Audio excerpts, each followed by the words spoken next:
So if any of you are feeling slightly guilty because you have forgotten Mother's Day, don't worry, it is a 19th century invention.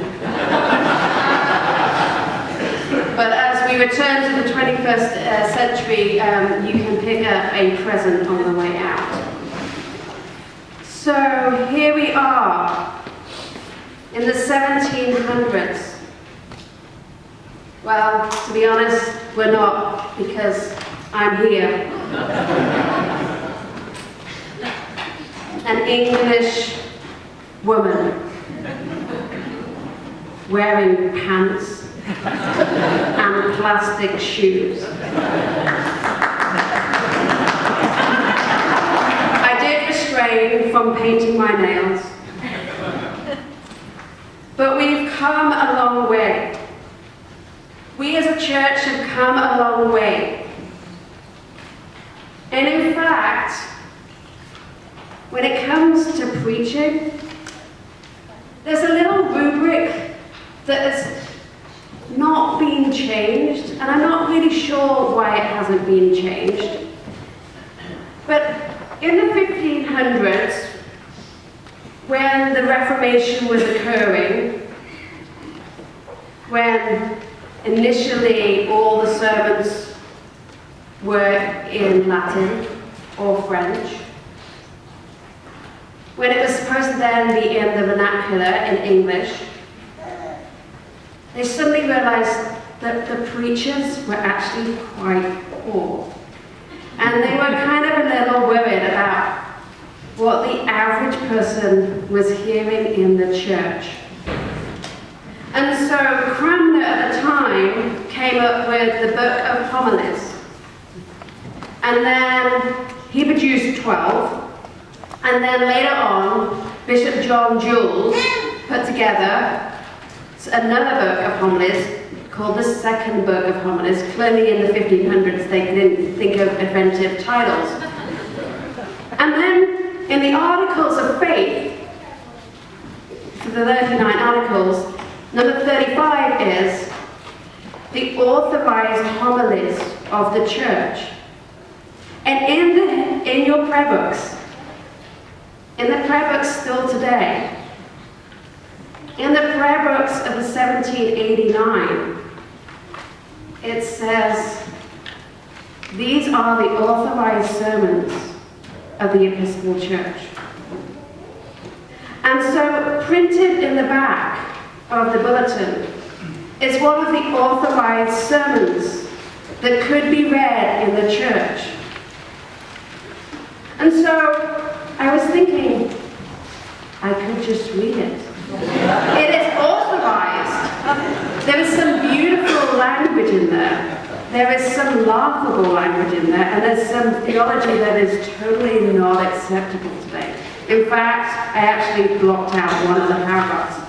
And one of the sermons is against the act of rebellion. And the other rubric that is interesting, that isn't in the Church of England's Book of Common Prayer, is this: in time, we will make amendments to rule out the monarchy. You would think over the centuries somebody might have adapted these homilies, but they're still there. And so, at the heart of it, I want you to read this about prayer, because it's important. The sermon that I chose, that I was going to read today, was the place and time of prayer. Okay, it's a long sermon, because back in the day, that would have been the main point of the whole purpose of coming to church, was to hear the sermon. And it would have been about 20 to 30 minutes. Back in the days of a sermon just being one lifesaver long, that's how you measure a sermon. It was long, and it was grounded and rooted in Scripture. So what does make a sermon today? What makes a sermon here in St. Margaret's? And what makes your prayer life and your Sabbath here special?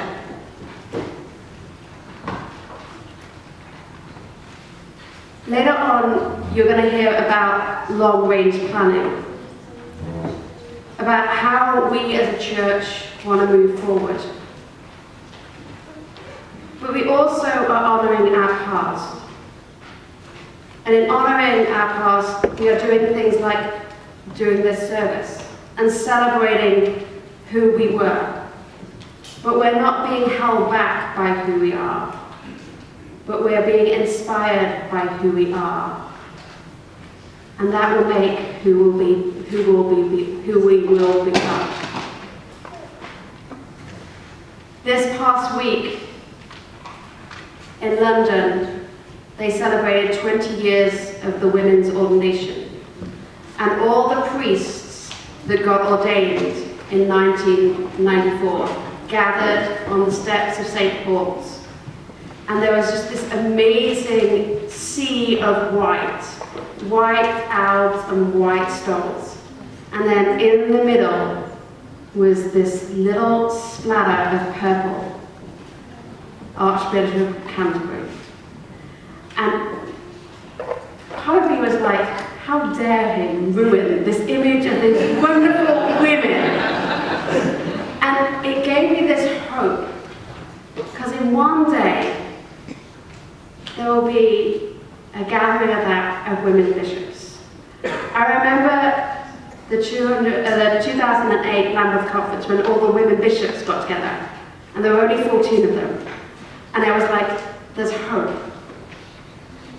The church changes, but it takes time. And it's painful. And I have to say that this service is painful for me. This week in the office, somebody said to me, aren't you excited about doing this service? And I said, yes and no. This service brings so many memories of sitting in that little church back in Lincolnshire with that crumbling black prayer book, saying evening prayer, kneeling on my knees, smelling the damp. And it brings all those warm memories that I kind of block out of all the kind of church politics, but remember that warm feeling and their history. But theologically, I am totally against practically everything that is in this. And I'm so pleased of how far the church has moved on.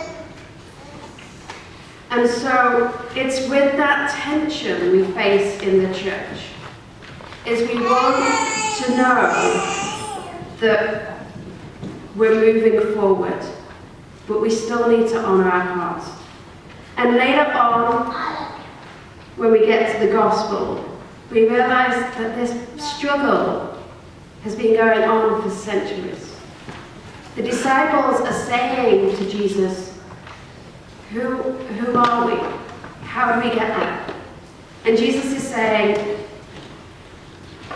I am the shepherd. I'm going to lead you. There may be other shepherds that are going to try and lead you to other places, but I am the shepherd. And I will lead you to safe pastures. It's sometimes hard being a sheep because you want to wander off. But ultimately, it's about following and knowing that the shepherd will lead you to that safe place. So, in this service, where we're celebrating the past, help us to celebrate what we do. Help us to notice the differences. Help us to not get caught up in the fractions that divide us. And know that Christ is our shepherd, and that we do have a green pasture to go and rest in. Amen.